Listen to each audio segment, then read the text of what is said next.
regreso ofreciendo disculpas porque hemos presentado una cierta dificultad con el audio, se ha solucionado. Bien, entonces regresamos a nuestra charla. Vemos que estamos con el tema de salud mental. Ya lo que es la salud mental para la OMS, vamos a verlo, ¿sí? Que es un estado de bienestar, ¿sí? Un estado de bienestar en el que la persona afronta el estrés, ¿cierto? Es un estar bien. Vimos también el tema de salud pública, ¿sí? Y la importancia de la promoción y prevención. Y estuvimos mirando en esa parte lo que es la frecuencia de los trastornos mentales en nuestro país, ¿sí? Que es bastante alta.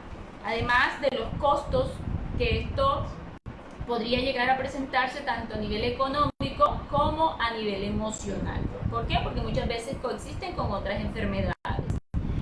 Y algo muy importante es que estos trastornos mentales pueden darse en cualquier estrato socioeconómico, no, digamos que no tiene distinción de edad, color, raza. Muy bien. Y estábamos, cuando suspendimos el sonido en esta diapositiva, que es lo que vemos en la cotidianidad.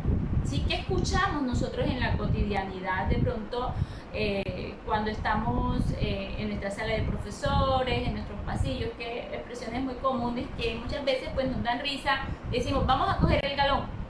Entonces, hoy en mi conferencia quiero que esta expresión de coger el galón le quitemos ese tinte satánico, ¿sí? ¿Por qué? Porque la salud mental es algo inherente a nosotros los seres humanos. Y entonces coger el galón para los que no estamos en el campo, de pronto en el rol de educativo y no sabemos qué es coger el galón, es algo es una expresión que habla sobre el estado de salud mental y que puede hacer semejanza al desequilibrio en salud mental. Entonces, hoy en mis conferencias lo que quiero es que miremos que el galón, en nuestra expresión entre comillas, no es satánico, ¿sí? Todo lo contrario. Cuando nosotros hablamos de nuestra salud mental y hay un problema a nivel de nuestra salud mental, esto debe ser atendido de manera oportuna, ¿sí? Cuando nosotros escuchamos estas expresiones y todo eso, debemos estar alerta, así de pronto un compañero está pasando por situaciones estresantes y que requiere de todo un equipo resiliente para apoyarnos y que sea atendido. Bien, vamos a mirar esta parte, lo que nos dicen las investigaciones. La siguiente diapositiva nos habla sobre qué nos dicen las investigaciones y por qué es importante atender la salud mental en general, pero hoy por qué es importante atender la salud mental del docente. Bien, entonces las investigaciones, ¿qué nos dicen? Que los trabajos de servicios humanos son más demandantes emocionalmente que otros tipos de trabajos. Y estas demandas emocionales se relacionan con riesgos de problemas psicosociales. La ansiedad y la depresión son un tema de salud destacado por los docentes. ¿Por qué es un tema tan destacado en el servicio docente? ¿Sí? Porque precisamente nosotros trabajamos ¿con quién? Con seres humanos.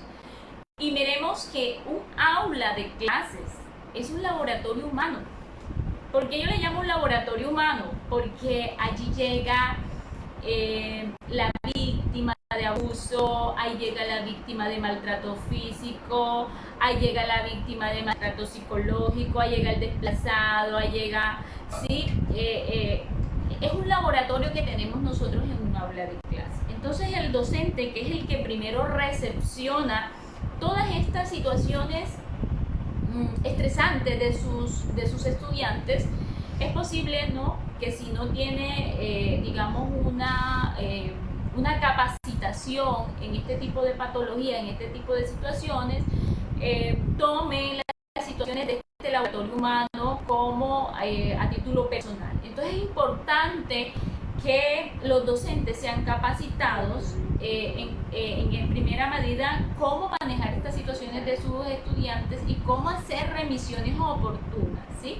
¿Por qué? Porque los docentes no estamos capacitados para atender de alguna manera las situaciones psicológicas o de problemas de salud mental de los estudiantes. Entonces hay que hacer remisiones oportunas y no tomarlas de manera subjetiva que puedan llegar a afectar la salud mental del docente. Entonces vemos que las investigaciones ya nos están diciendo que el servicio docente está en mayor riesgo, está en un riesgo importante. ¿Por qué? Porque su trabajo es con seres humanos y no con cualquier ser humano, ¿cierto? Por ejemplo, los de secundaria que están en la atención de adolescentes, ¿verdad? Tenemos un laboratorio con una serie de la adolescencia, y entonces eso genera todavía la importancia de desarrollar ciertas habilidades, ¿sí? Y de ser resilientes.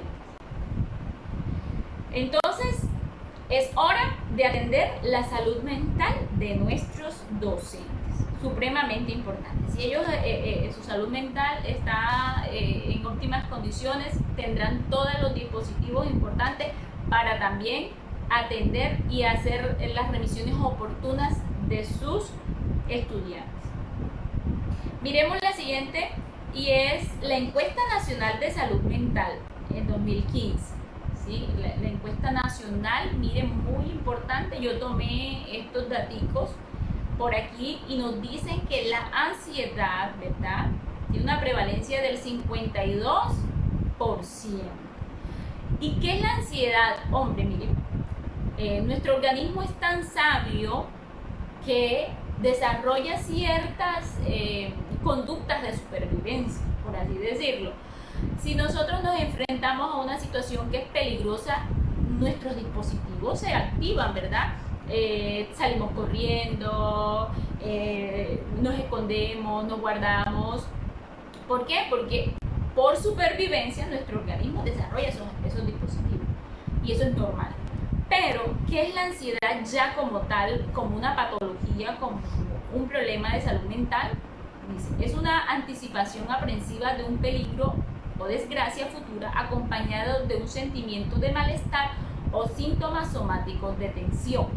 Entonces miren que ya ese miedo, esa ansiedad, esa ansiedad que nuestro organismo normalmente desarrolla para protegernos, para la supervivencia de la especie, ya se convierte en algo que es patológico, ¿sí? Ya se convierte en malestar. Recuerden lo que mencionamos al inicio, lo que era salud mental, ¿verdad? Nos hablaba de un bienestar, de un estar bien. Ahora, ya cuando hablamos de la patología, ya hablamos de un malestar. Entonces ya eso que era para supervivencia se nos convirtió en un malestar. Y su prevalencia es del 52%.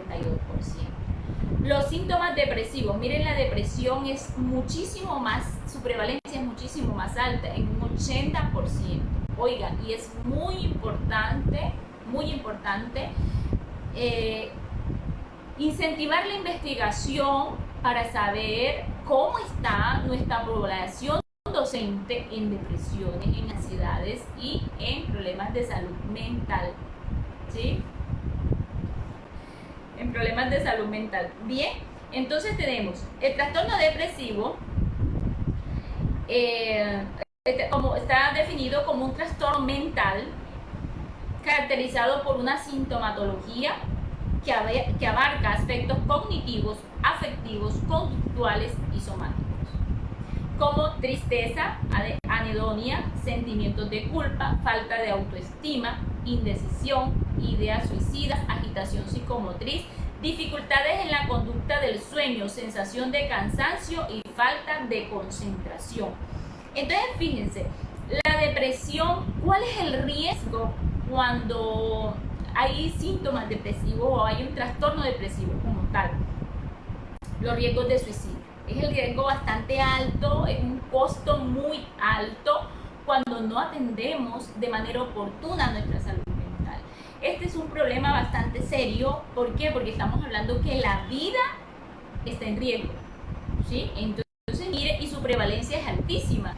Entonces, estos espacios que se abren son supremamente importantes porque nosotros como población en general nos orientamos qué es esto que existe, que no es un mito el tema de salud mental, que no es algo que le da a ciertas o cuales personas, no, que comen esto o comen aquello, no, ¿verdad? Es algo que no tiene estrato social, ¿sí? Que le puede dar a cualquier persona en algún momento y que su prevalencia es alta. Eso es supremamente importante que ustedes lo tengan. Se pone en riesgo la vida, su prevalencia es alta, ¿sí?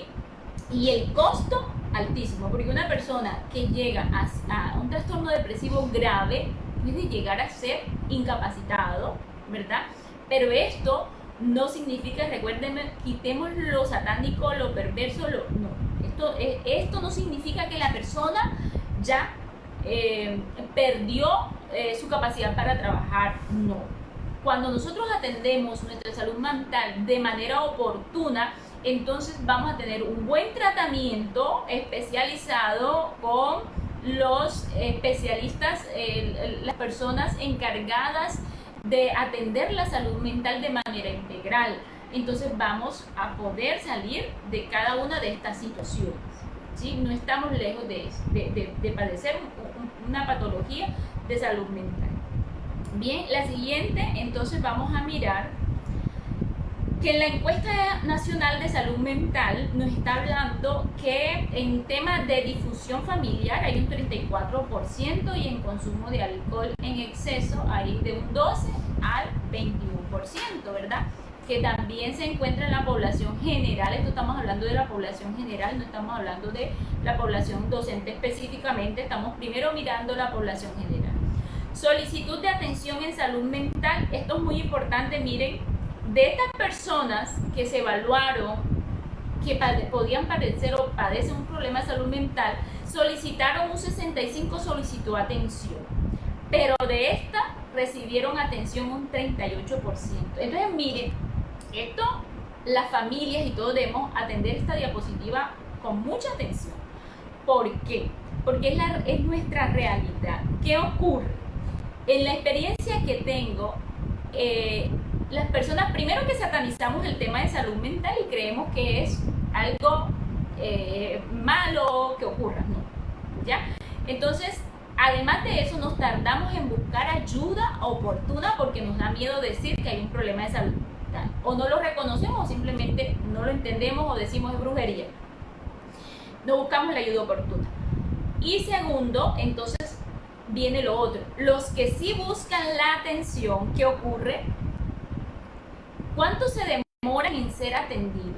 Y de manera oportuna. Mira lo que nos está diciendo la encuesta. En mi experiencia, ¿verdad? ¿Qué es lo que hemos encontrado? Las personas se demoran, los que sí buscan de manera oportuna, mínimo un mes siendo, contando con suerte. Un mes en ser atendido por los especialistas requeridos. Entonces fíjense que necesitamos más espacios como estos, donde las personas entiendan que el problema de salud mental pone en riesgo la vida.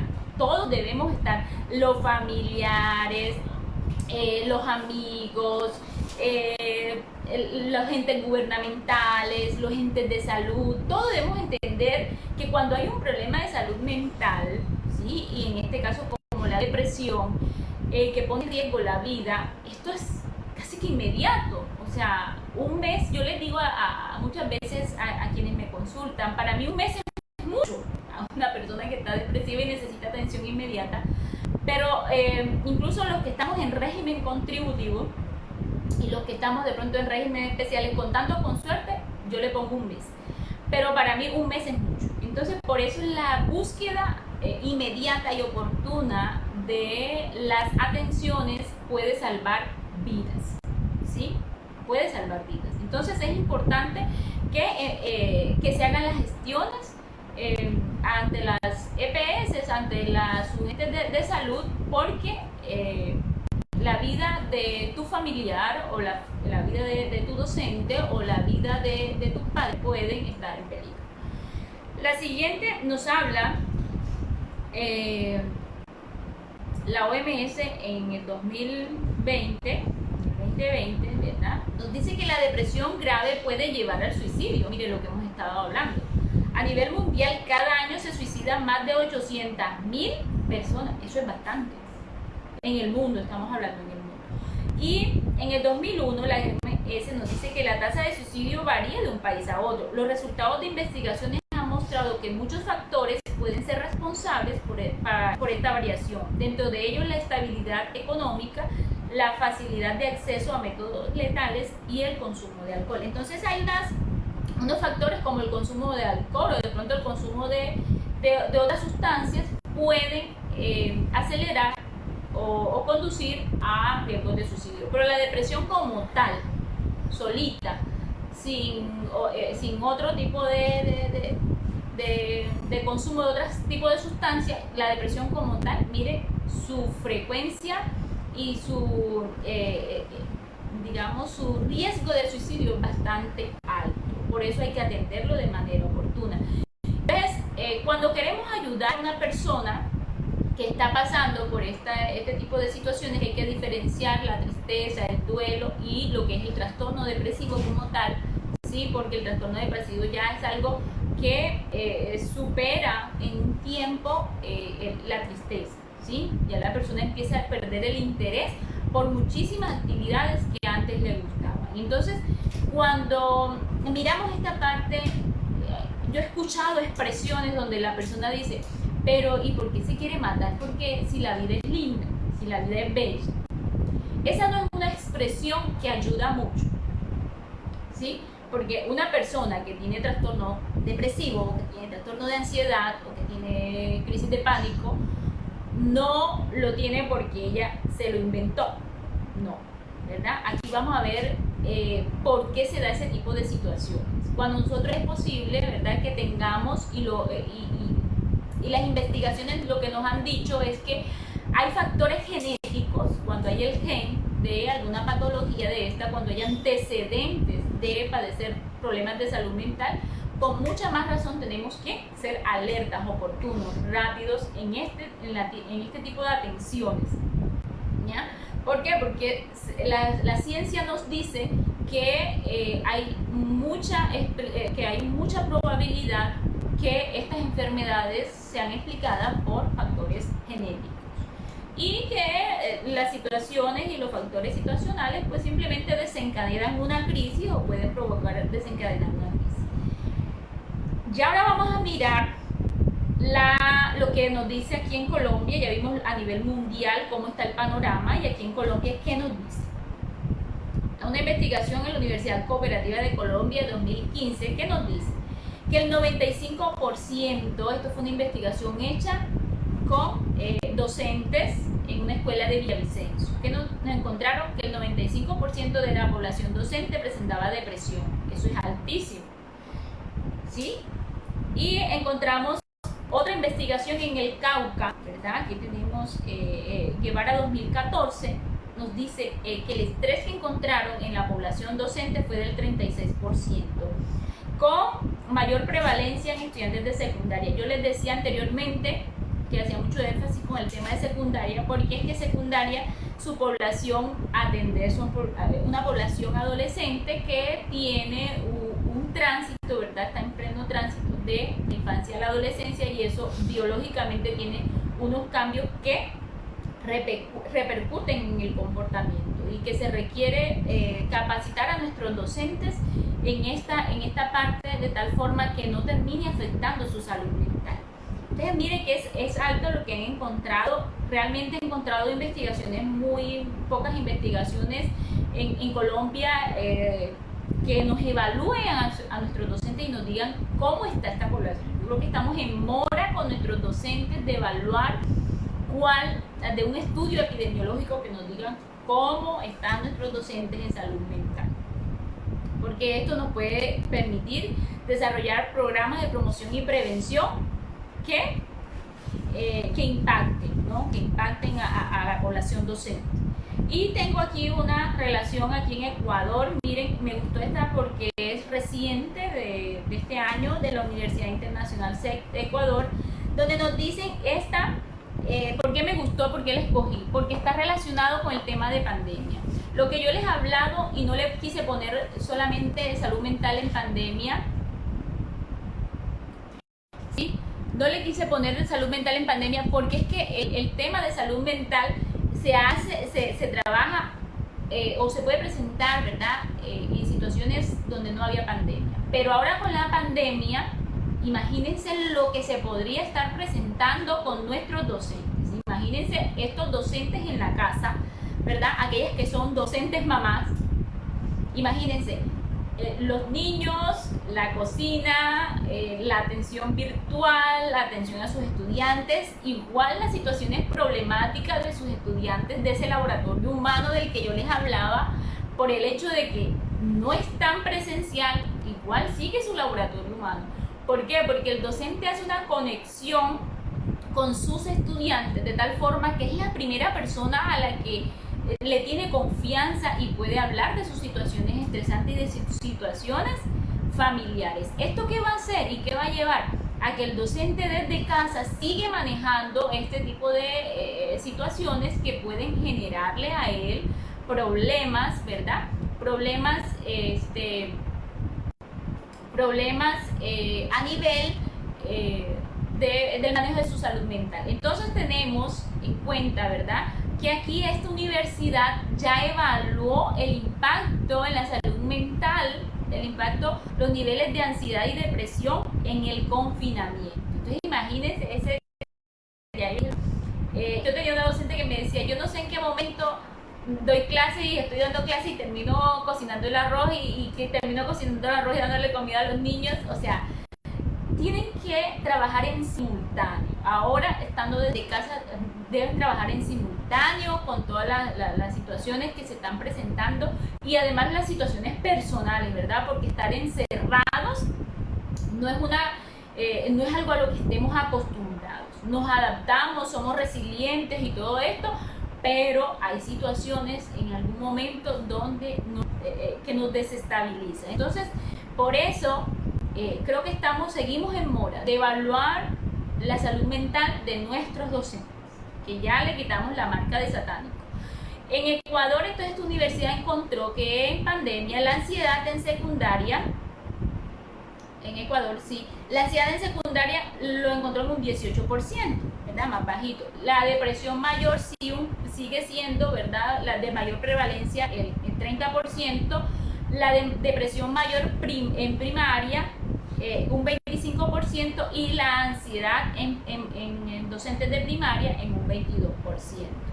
Entonces me gustó esto y quise compartirlo dentro de las investigaciones que empecé a buscar, de los estudios que se han hecho. ¿Qué está pasando con nuestros docentes en la casa? ¿Sí? Sabemos que son los que dedican el tiempo a enseñar a nuestros hijos, y sobre los hombros de los docentes está el futuro de nuestra sociedad. Ellos cargan con todo ese futuro de nuestra sociedad. Entonces yo creo que merecen ser estudiados en su salud mental, ¿sí? No para tachar la salud mental. El estudio en salud mental no tiene que ser para tachar, al contrario, es para desarrollar programas que nos ayuden a la promoción y a la prevención y a la atención oportuna de la salud mental. Y vamos aquí con las recomendaciones, ¿sí? Ya les he hablado que la atención oportuna y la búsqueda oportuna debe ser lo primero, ¿no? Pero también llevar una vida saludable depende de algunos factores, ¿sí?, que repercuten en nuestra salud mental, ¿sí? Cuando tenemos que trabajar en simultáneo y esto nos genera estrés, nuestro cerebrito tiene la plasticidad para adaptarse a trabajar en simultáneo y para ser resiliente a todas las actividades. Pero cuando esto ya nos genera malestar, ya no es ese bienestar del que hablamos, ya no estamos hablando de ese bienestar, entonces debemos buscar ayuda, ¿sí? Ayuda profesional. Y es aquí cuando yo hablo del equipo resiliente, ¿no? Yo resalto mucho de una escuela en la cual trabajé, que nosotros conformamos sin de pronto una capacitación en esto que dijeran formen equipos resilientes. Yo les llamo a los equipos resilientes a ese grupo de docentes que digamos que toman la problemática del otro de una manera empática, o sea, entienden y se ponen en los zapatos del otro, pero sin asumir, digamos que sin llegar a ser afectados por esa situación, sino para darle la ruta oportuna, ¿sí? Yo lo tomo, te entiendo lo que está ocurriendo, soy empático con esa situación, en vez de decirte es que ¿por qué te vas a matar si la vida es bella? No, entender y ponerme en los zapatos de esa persona, que para esa persona la vida está siendo oscura, no encuentra salida, hay problemas. Entonces te entiendo y do dirección, ¿bien? Entonces, para aquellas personas que tienen dudas, preguntas, los pueden ir comentando, que al final las vamos a resolver, ¿sí? Las pueden ir escribiendo y al final ya resolvemos todas las preguntas. Entonces, retomamos esta parte de nuestras recomendaciones, y es llevar una vida saludable. El sueño, debemos estudiar un poco sobre la importancia del sueño. El ejercicio físico, importante, realizar actividades aeróbicas. Nuestra vida social, que ahí yo le meto el equipo resiliente. Yo llamo a este equipo el equipo resiliente, donde tenemos un grupo de docentes que de manera empática entiende lo que le ocurre al otro y puede direccionar de qué hacer, ¿bien?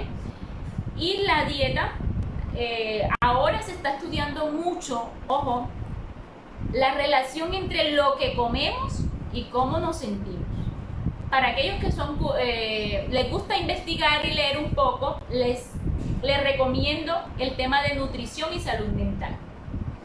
Ya hay muchas investigaciones sobre el tema, así que es muy importante que lo trabajemos y lo indaguemos más acerca del tema, porque es supremamente interesante cómo lo que nosotros consumimos y cómo nuestra dieta diaria repercute también en nuestra salud mental. Muy bien, ya vamos a finalizar y esperamos sus respuestas. Quiero finalizar con esto: pide ayuda de manera oportuna.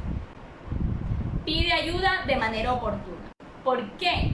Porque merecemos ser felices y merecemos estar bien, ¿sí? Nos merecemos estar bien, nos merecemos estar felices. Muy bien. A todos mis maestros, a todos mis docentes, gracias por enseñarnos. Es una labor muy bonita. Vamos a recibir las preguntas y vamos a estar contestándolas. Gracias a todos los que nos están escuchando y nos han enviado sus preguntas.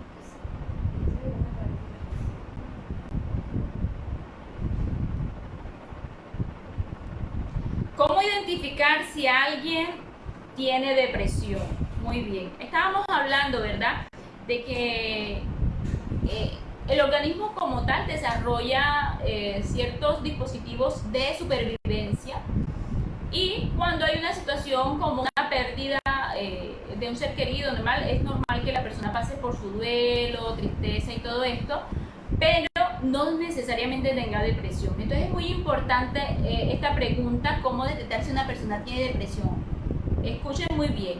Tenemos que mirar si esta persona tiene antecedentes de familia que hayan sido diagnosticadas con depresión, ¿verdad? Hablábamos que la depresión afecta a nivel cognitivo, a nivel afectivo, a nivel comportamental. Entonces, a nivel cognitivo, ¿cómo lo podemos nosotros evidenciar? Con las expresiones negativas que tiene la persona. Puede estar hablando de sus pensamientos negativos acerca de sí mismo y del mundo, ¿verdad? Tiene baja autoestima, baja autoeficacia, la persona, digamos, todo lo ve como oscuro y sus pensamientos y sus verbalizaciones son negativas. También la parte del comportamiento, ¿sí? La persona pierde, la anedonia pierde el interés por la mayoría de las actividades que ha venido presentando, y esto se ha venido presentando más o menos durante un periodo máximo de 6 meses, ¿sí? O más, mínimo 6 meses o más. Entonces, estas características cuando vemos esto. Ahora, es posible que la persona no nos diga que está pensando suicidarse, pero porque generalmente la persona que se va a suicidar pues no lo comenta. Entonces, pero si nos llega a nosotros como docentes o como amigos, como persona, una persona a decir que tiene riesgo de suicidarse, por favor, no se quede con esa información. Eso es de vital importancia. Usted tiene que darle traslado inmediato. Sea verdad, sea mentira, usted tiene que darle traslado inmediato a un profesional de la salud mental, ¿sí? A un especialista. Entonces, esa información es supremamente importante. Cuando ya hay riesgo de suicidio, porque en la depresión hay algo que se presenta, que es la idea de quitarse la vida y la planeación. Entonces esa parte es totalmente importante. Vamos a mirar la siguiente pregunta. ¿Cómo puedo manejar la ansiedad cuando es detonada por un suceso traumático? Bueno, tenemos que mirar si esa ansiedad, ¿quién te la diagnosticó? La ansiedad como tal debe ser diagnosticada por un especialista, y si el especialista te la diagnosticó, él mismo te va a dar tratamiento a seguir. No a todo lo que nos pasa podemos decirle que es ansiedad. Como yo les explicaba, vea, el organismo desarrolla, ¿verdad?, un miedo frente a un evento traumático. Escuchamos una explosión y nuestro organismo dijo, tengo miedo, salgo corriendo. Eso es algo por supervivencia, lo hace nuestro organismo, y no necesariamente es un trastorno de ansiedad. El trastorno de ansiedad debe ser diagnosticado por el especialista, quien debe dar el tratamiento. Es importante que no lo mencionamos en la conferencia, esto se da como un problema a nivel químico. Yo siempre digo, este tipo de enfermedades son más químicas que psicológicas, aunque no parezcan, pero sí. ¿Por qué? Porque es un desequilibrio a través de nuestro sistema de neurotransmisores en el cerebro, y entonces por eso se requiere la atención por el especialista, porque ellos son los que nos van a decir si hay ansiedad, si es un trastorno y cuál es el tratamiento a seguir, ¿sí? Entonces son los especialistas los que nos van a dar esas indicaciones. Miremos si hay otras preguntas. Por eso yo les hablaba de la remisión oportuna, ¿sí? Nosotros no podemos estar diciendo tú tienes trastorno de ansiedad, tú tienes trastorno de... No, eso lo determina el especialista. Bien, eso debe quedar muy claro. Consejos para llevar la vida laboral y la vida doméstica. Bien, eso es excelente pregunta. Yo siempre digo, cuando logramos trabajar en simultáneo y con bienestar, excelente. Está hablando de que nuestro cerebro ha logrado adaptarse a la nueva situación, ¿sí? Porque tenemos un cerebro plástico que nos permite trabajar en simultáneo. Pero cuando esto se convierte en malestar, ya hay problemas.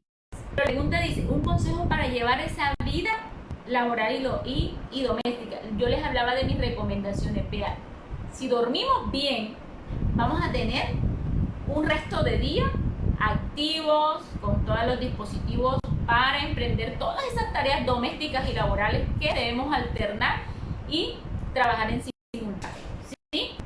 Dormir, el sueño, vemos la importancia del sueño en nuestro bienestar, y verán cómo. Miremos el tema del ejercicio físico, de los aeróbicos. Una vida de sedentarismo como la que de pronto estamos viviendo por el tema de confinamiento, por el tema de pandemia, inventémonos.